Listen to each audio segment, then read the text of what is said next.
Welcome, Frankfort and Franklin County residents, and thank you for tuning in to the Candidate Forum for Franklin County Jailer. This is the forum for the Democratic primary election held on May 21st, 2024.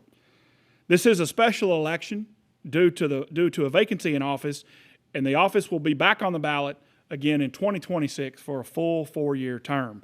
I'm J.C. Young, and I'm honored to serve on the Chamber Government Affairs Committee and the moderator for this forum. The office of County Jailer is a constitutional office in Kentucky and comes with a great deal of responsibility. State law mandates that county fiscal courts provide for the incarceration of prisoners arrested in the county, sentenced or held by court order. The office of County Jailer has become a very challenging task. The county jailer must provide for the well-being, health, and safety of all inmates and staff. They are tasked with record-keeping, budgets, canteen accounts, hiring and the training of jail personnel, security operations, all while dealing with the families of those in custody. It's a position, in my opinion, that doesn't receive enough gratitude from our citizens, and as a resident of Franklin County, I would like to thank all of you all for seeking this office. In this forum, we're honored to have Mr. Chuck Geveden, Miss Tracy Hopper, Mr. Mark McKeehan. Before we begin, I'd like to thank and recognize the Frankfort Area Chamber of Commerce for establishing this candidate forum and the Frankfort Plant Board for hosting and broadcasting this event. Serving as our esteemed panelists and those doing the real work at this function are Frankfort Area Chamber of Commerce President and CEO, Ms. Tish Shade, Chamber Chair-elect, Chair of the Frankfort First Foundation, Associate Executive Director of AGC of Kentucky, Ms. Lynn Faulkner, CEO of Expree Credit Union and immediate past Chair of the Frankfort Chamber of Commerce, Mr. John Graham. Candidates, you will have 2 minutes for opening remarks and 2 minutes for closing remarks. You'll have 1-minute responses to each question with 1-minute follow-ups if asked by panelists. We are honored to have a timekeeper, the incomparable Ms. Kathy Lindsay, the chair of the Governmental Affairs Task Force, Government Affairs Committee for the Frankfort Chamber of Commerce. I would ask all candidates to be respectful of that process and pay attention to the time allowed. We had a draw prior to the forum. Opening remarks are going to begin with Ms. Hopper. 2 minutes. Thank you. Thank you guys for hosting this, and thank the Frankfort Plant Board for allowing us this space to do this. Franklin County, on May the 21st, you have a huge decision to make. The office of the jailer can no longer be taken lightly. It can no longer be used for personal retirement gain. We cannot use this office any longer for anything other than the care, custody, and control of our inmates. And in this office, we've lacked transparency over in the past. We're sitting in a position now that we should not be sitting in. This and in other aspects of Franklin County, we've lost our transparency. And at this point in time, this office cannot afford to be ran by inexperience and the lack of commitment. I am committed to this office. I have proven that in the past. I'm here again after less than 8 months when the previous jailer walked off and left. I am committed more than anybody. I've never said I was going to not run for the office and then sign up. I have always been clear about what my intentions are. My intentions for Franklin County are to make the jail something that we can be proud of again, something that Franklin County will actually benefit and profit from. Thank you. Mr. Geveden, 2 minutes. Thank you. I want to thank the Chamber. I want to thank the Frankfort Plant Board for hosting this event. My name's Chuck Geveden. I'm originally from Western Kentucky. I've lived here for over 25 years. I'm married to my wonderful wife, Mitzi Geveden. We have 3 great kids, Drew, Megan, and Noah, who's 13, who attends Elkhorn Middle School here in Frankfort. Listen, we are at a pivotal time in our county with the future of our jail. Jails are not run like they were 10, 20, 25 years ago.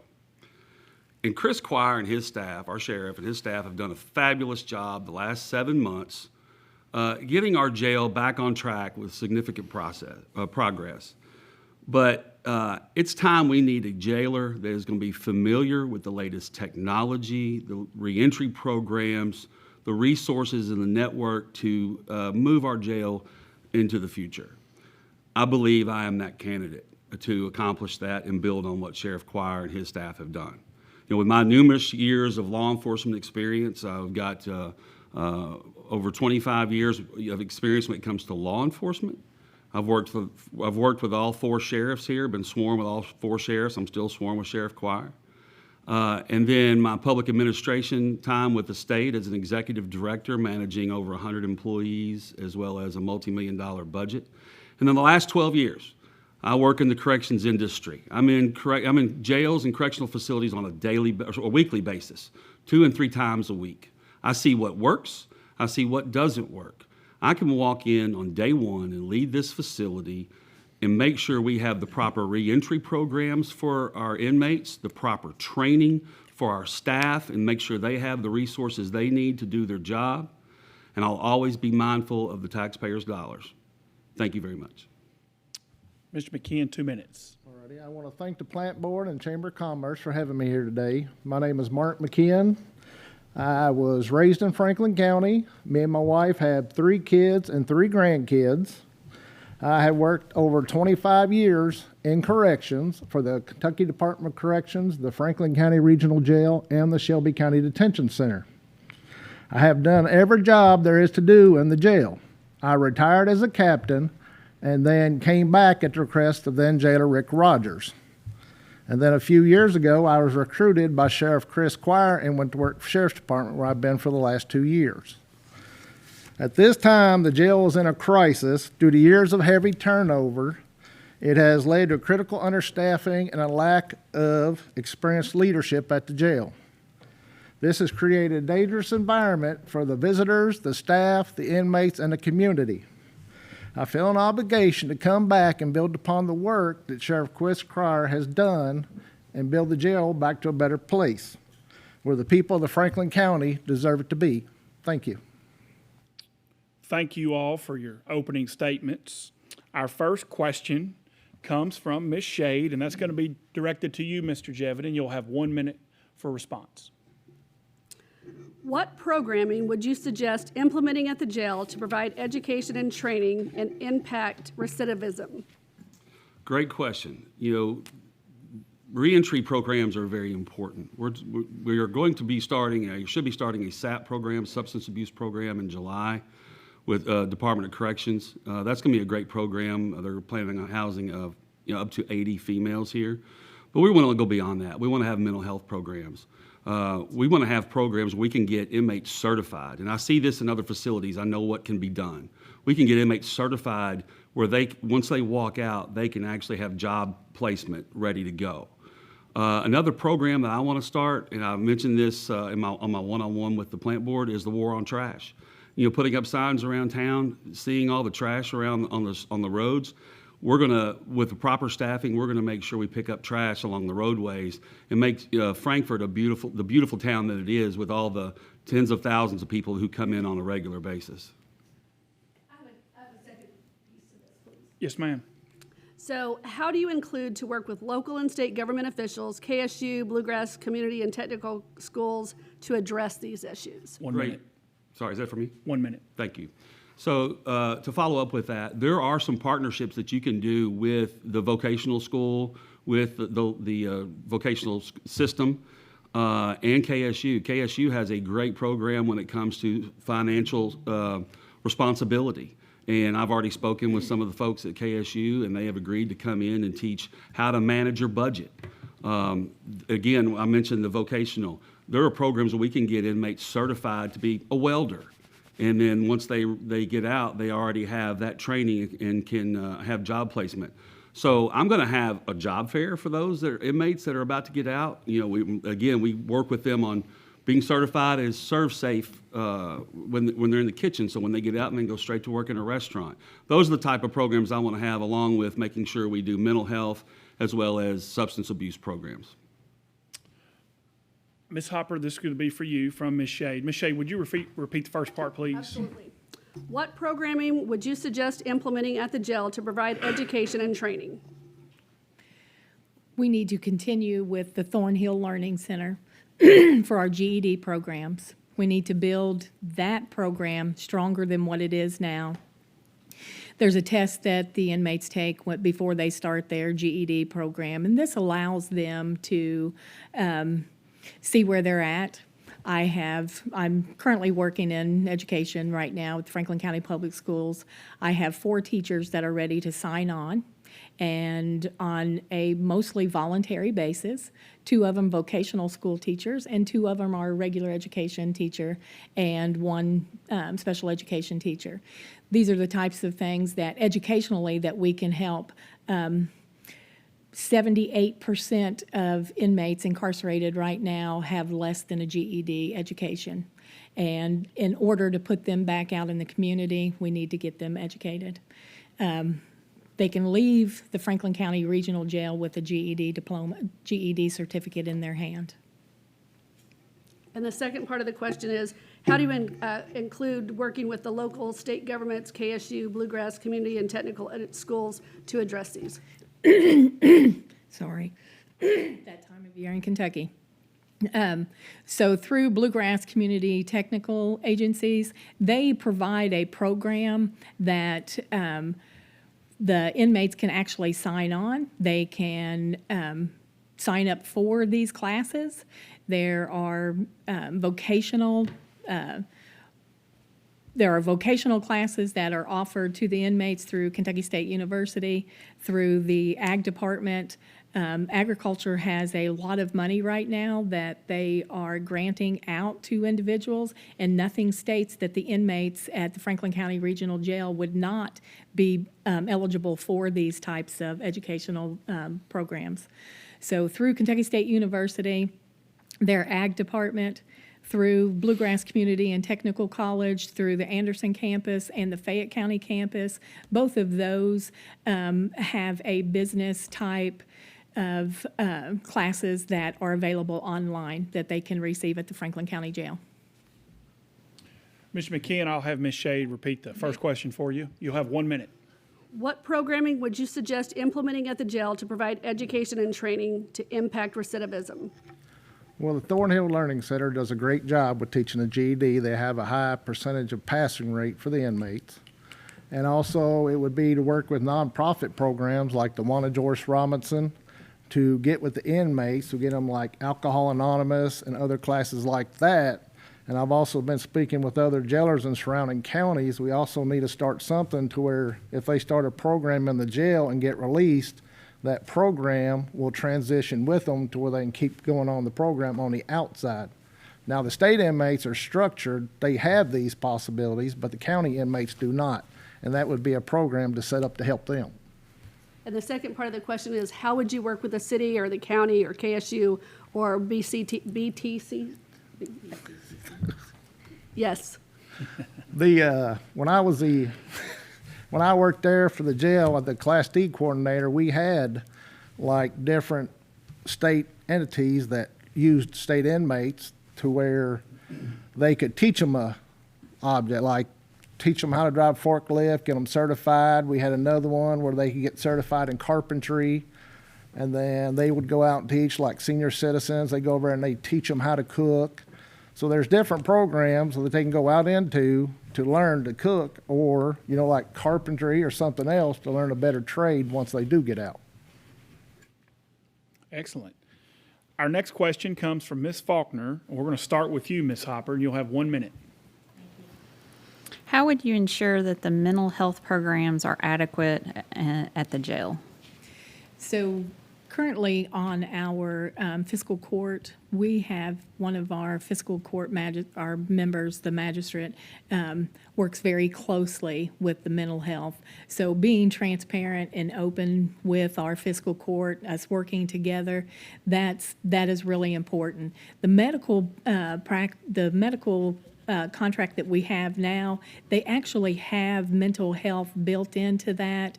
And I think it's going to take looking a little closer at our current policy that we have, our contract with our, for our state and local inmates. The mental health is one of the biggest issues that we're facing right now everywhere across the world.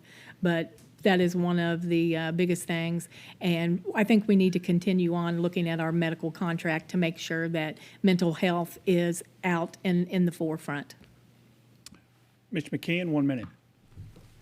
What was the question again, please? Question is how would you ensure that the mental health programs are adequate at the jail? Well, when an inmate first comes into the facility, they all go through the mental health questionnaire to determine if they need help.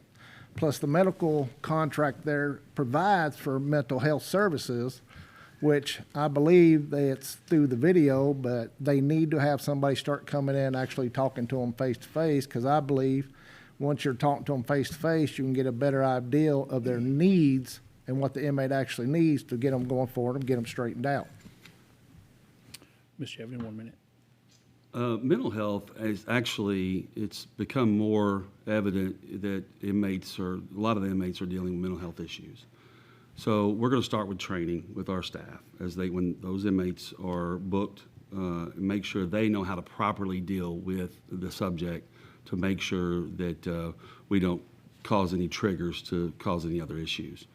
We're going to hold our medical provider accountable to actually deal with the mental health issues that we are dealing with on a daily basis.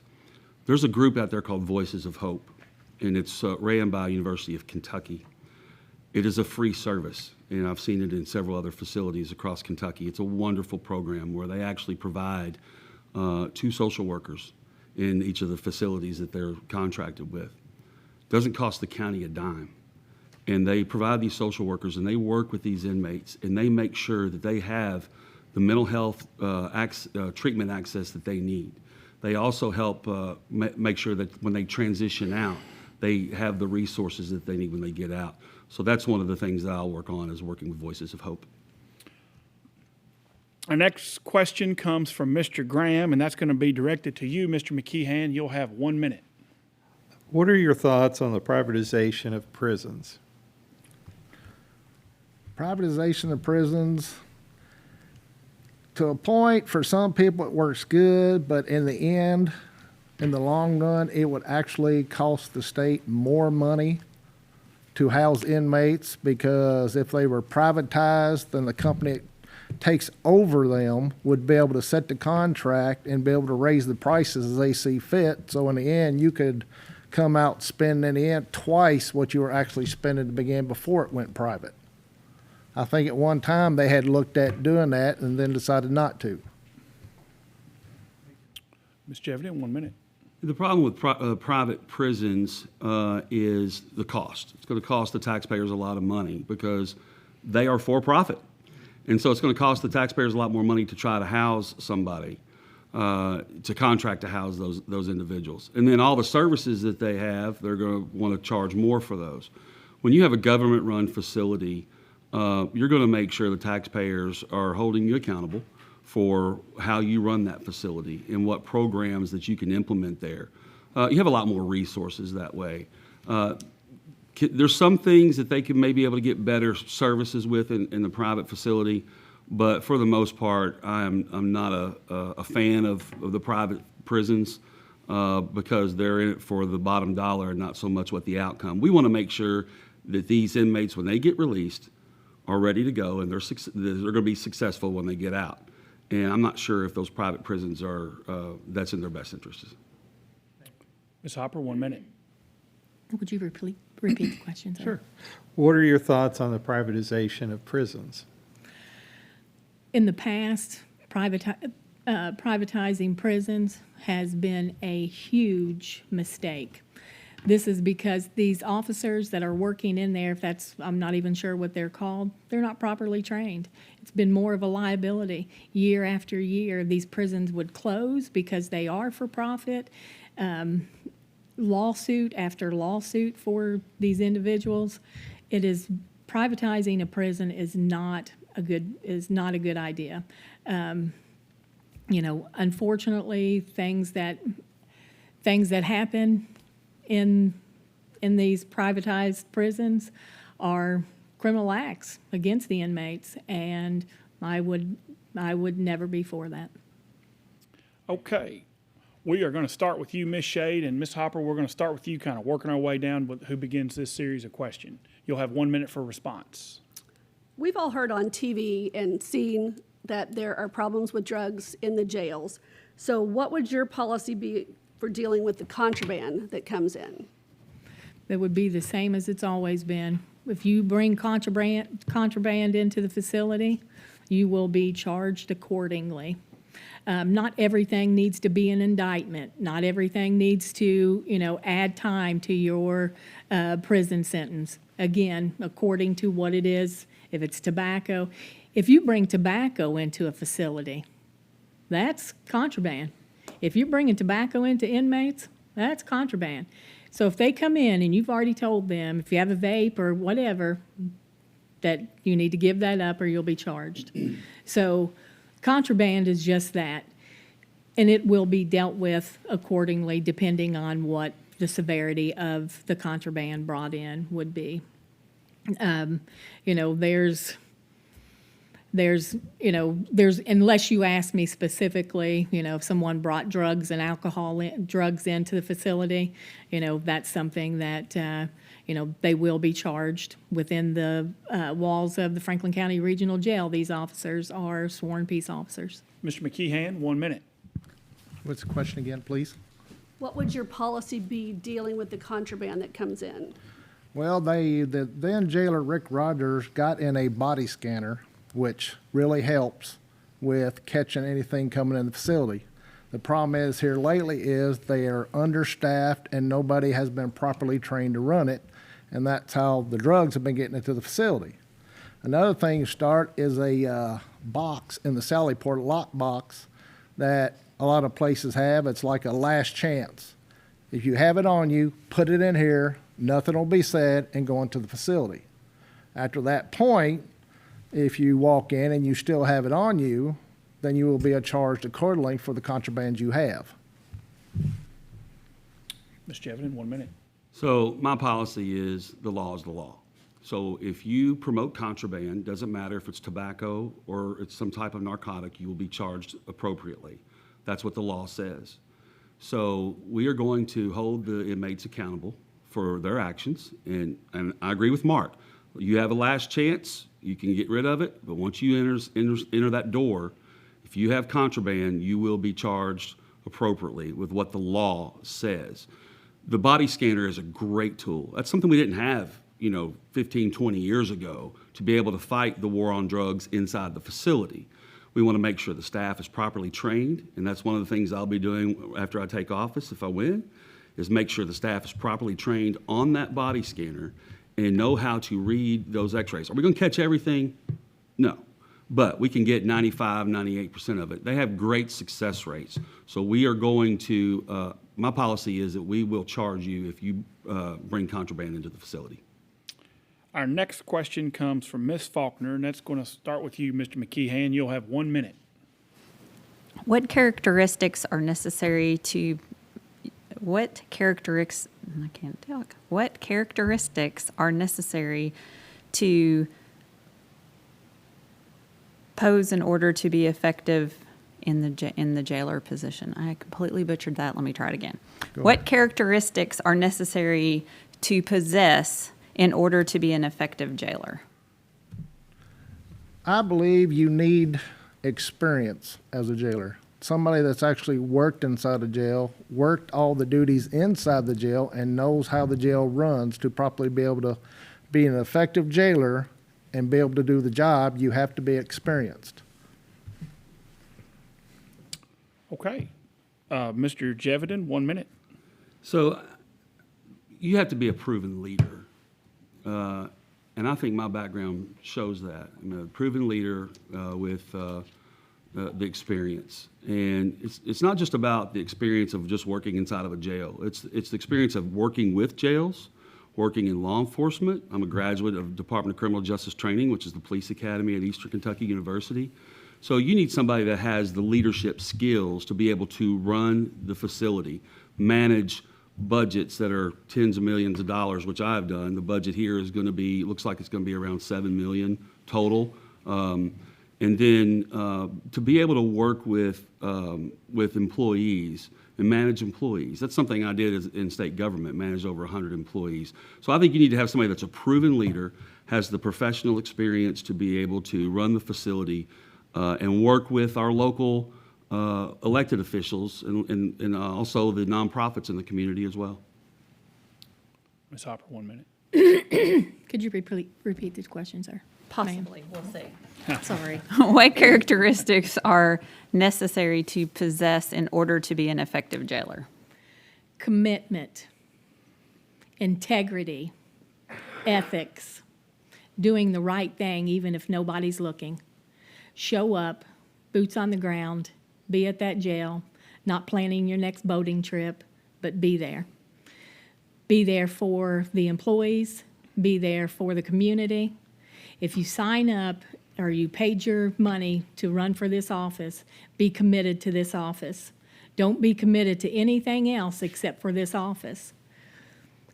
I cannot express enough how important it is right now that we get this right this time, you guys.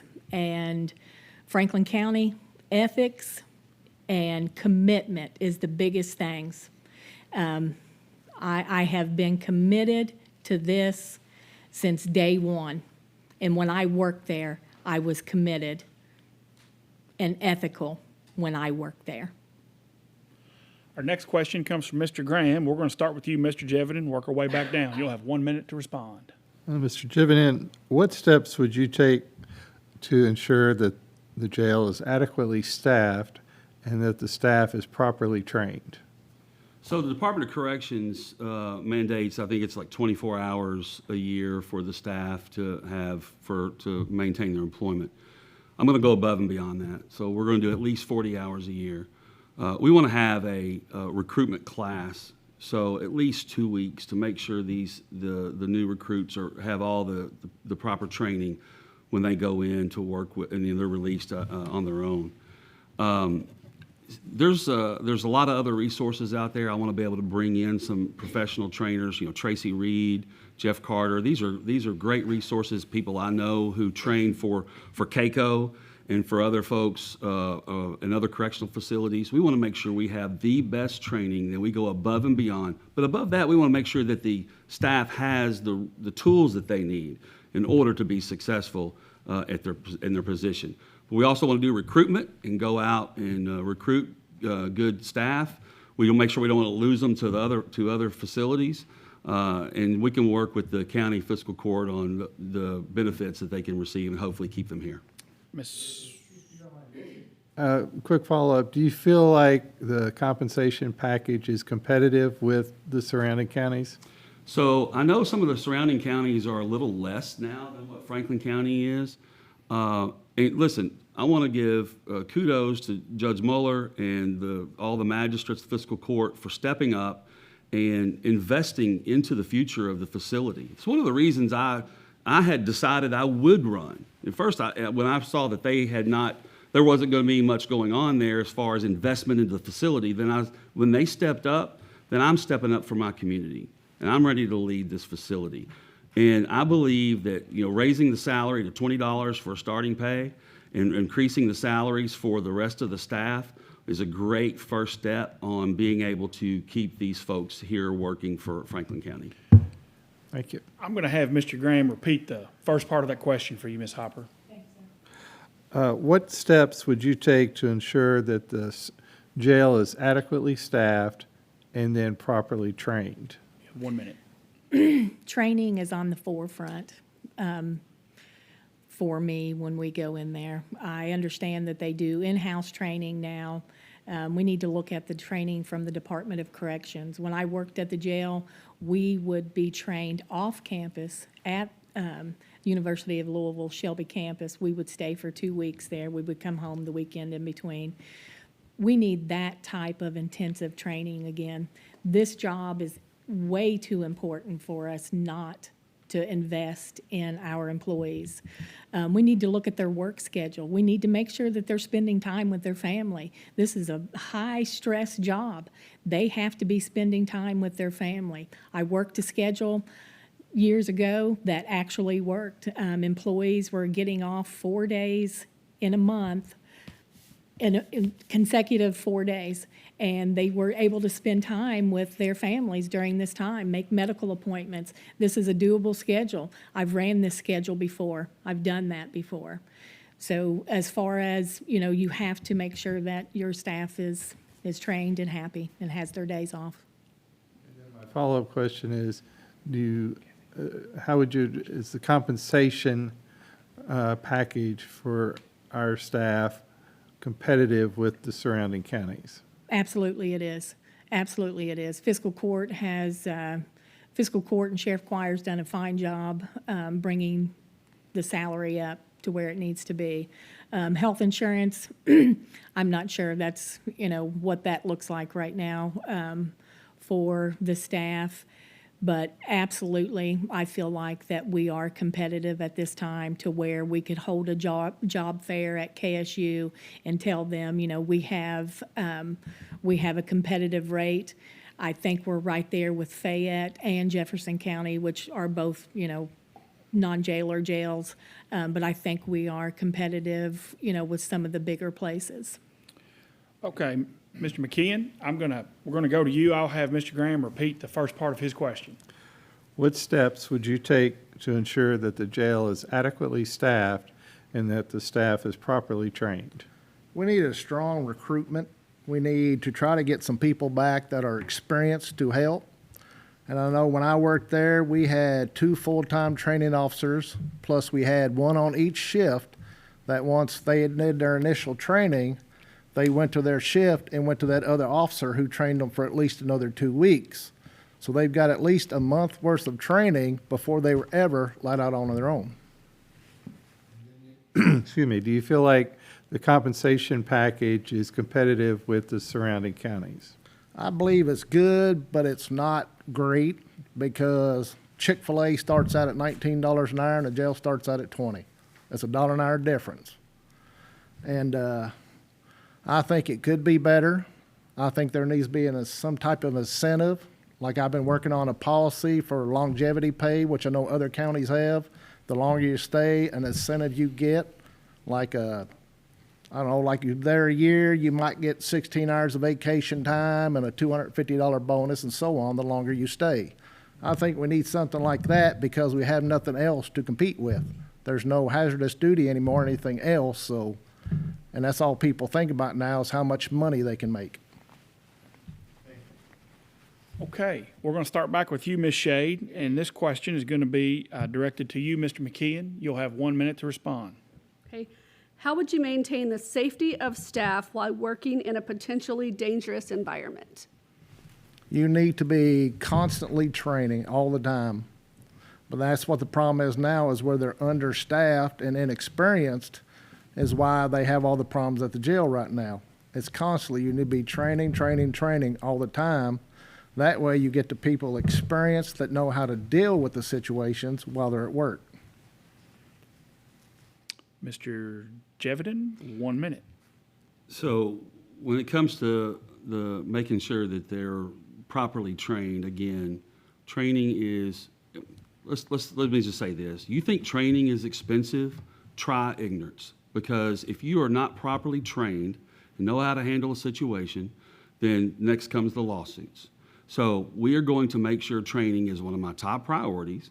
We're going to go above and beyond what is required, and we're going to do a lot of training with our staff. I'm going to go through all the training with them. We're going to make sure everybody is properly trained to handle different situations. I said it earlier. Jail operations is not like it was 10, 20 years ago. And it's an ever-evolving industry. Something happens different every day that you have to deal with. And so when we have the best trainers that we can bring in to work with our staff and make sure they're trained properly and give them the tools that they need to effectively do their job, then I think we can run a very safe and secure facility. Ms. Hopper, 1 minute. Could you repeat the question? How would you maintain the safety of staff while working in a potentially dangerous environment? The jail environment 10 years ago, 10 years from now, has not changed. The amount of drugs that come in 10 years ago and 10 years from now will be just as dangerous in that environment. If your staff is not trained, if your staff does not understand that every situation is a potentially dangerous situation, then someone could get hurt. When these inmates come in, they need to go through classification and treatment process. This allows everyone that has to deal with them on a daily basis the opportunity to understand they have mental illness, they have maybe a drug problem. Whatever the reason that they are in there, being in jail is a potential hazard to the inmate and to the staff and to the community. Training and classification is the biggest thing. Ms. Faulkner? What is your top goal that you would champion in your term? Can you repeat that? What is your top goal that you would champion during your term as jailer? I want to make sure we implement. First of all, we're going to have. There's several answers to that. Though I want to make sure we have a safe and secure facility. Number one, we're going to have staff that's properly trained. But I want to be known as the facility that had the best reentry programs. Where inmates want to be able to learn. Listen. Do we want these inmates back into our facility? Absolutely not. I want them to come back, but I want them to come back through the front door, to come in and say thank you to your staff, to our staff for working with them and giving them the programs they need, whether it be substance abuse, whether it be making sure they have the social work that they need to work with the families. We're going to work with Wanda Joyce Robinson. Somebody mentioned that earlier. I want to make sure we give them the tools and resources they need to be successful, where they come back through the front door to say thank you and not coming back in through the Sally Port. Ms. Hopper, 1 minute. Could you I'm sorry. What is your top goal you would champion in your term? Transparency. I want to be known as the jailer that broke through and had the most transparency that Franklin County has ever seen, the most community partnerships that we have had in decades. We need to build our community partnerships in order to strengthen our reentry into the community. We have to have a jailer that is willing to go out into the community and make these and rebuild these relationships and have something that's positive for Franklin County, the taxpayers, fiscal court. That job as the jailer, you should never have that one job have so much power that you're not including fiscal court in these decisions that we're making, whether it's medical, canteen, food services. So transparency. I want to make sure that we're transparent and that the people in the community understand and are educated about how the jail's tax dollars are related to them and connected to them. Mr. McKeehan, 1 minute. Repeat the question, please. What is your top goal you would champion in your term as jailer? Well, the number one thing would be to make sure it is a fully staffed and everybody's trained properly. And then on down, maybe 5, 10 years now, who knows, depending on the shape of the facility of the jail. It's a 30-year jail going on 40 years. it's falling apart. So eventually, I would look at getting a new jail built because it's eventually going to have to happen. Spending out the money in the long run will save money in the end, so you're not spending out millions of dollars every year to have to keep fixing this old jail up that's just going to break anyway. So my goal would be to try eventually get a new jail built for the county.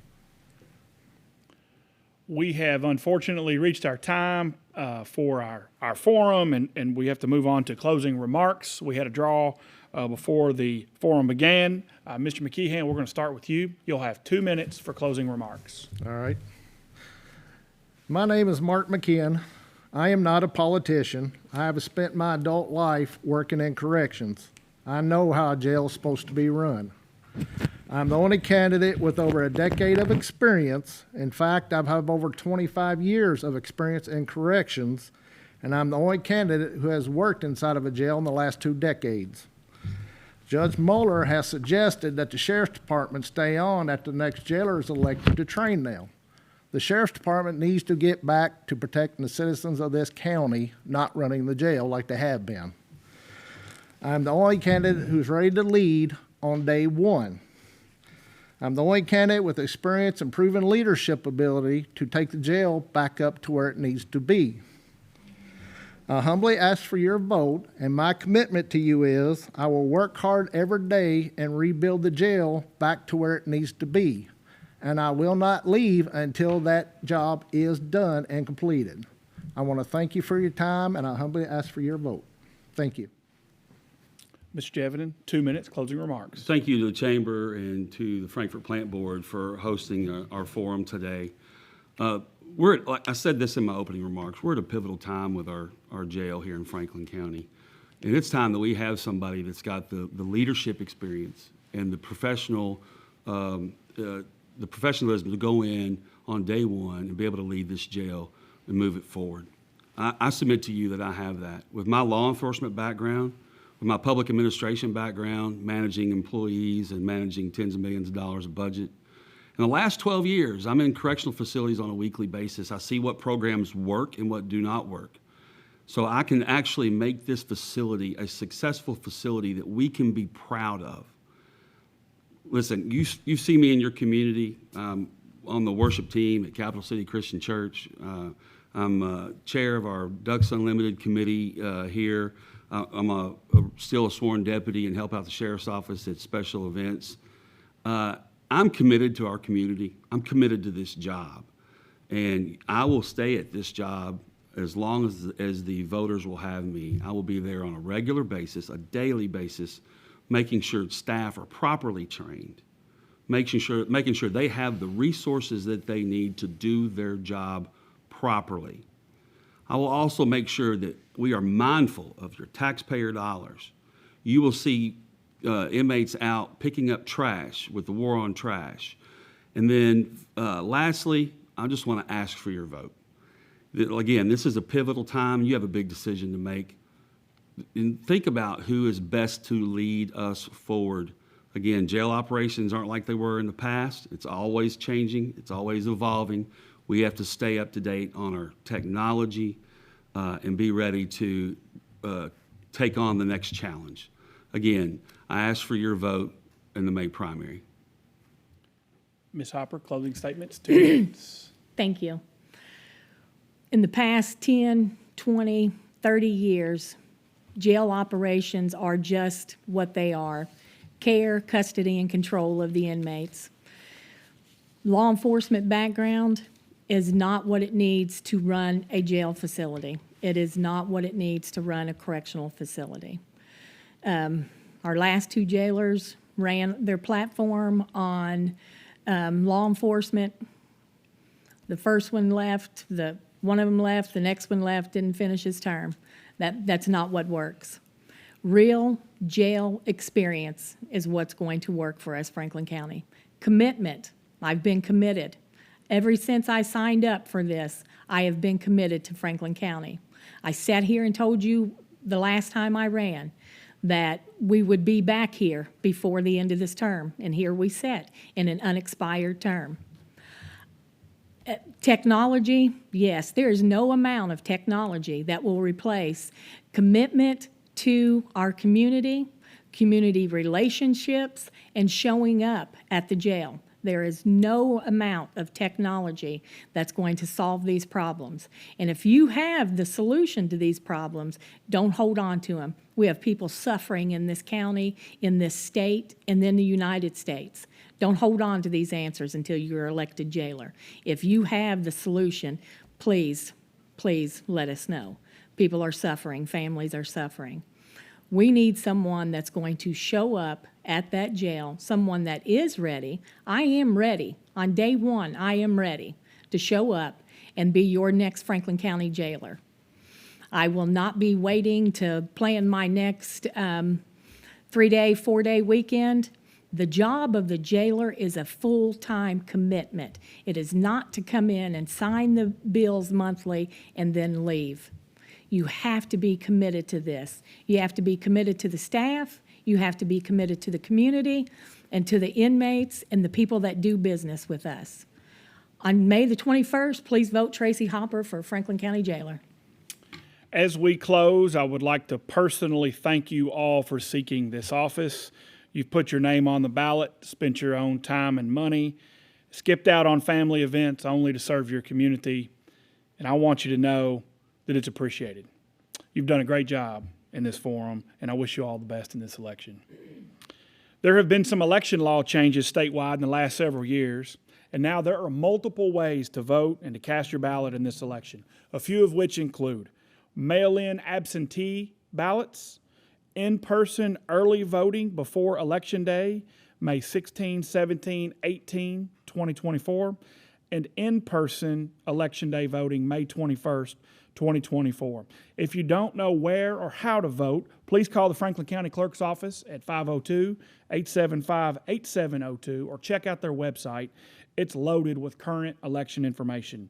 Voting is a right in this country provided by our Constitution, and these newer voting opportunities will hopefully increase turnout. I sincerely hope that you will take the time and honor our veterans and those that are currently serving our country and exercise the right you have been given as an American. It's been an honor for me to serve as the MC for this event, and I would like to thank all those folks that aren't on camera for all of their work to make this possible. I'd like to thank the FPB staff, camera folks, IT guys, the chamber staff. That concludes this forum. Thank you for joining us.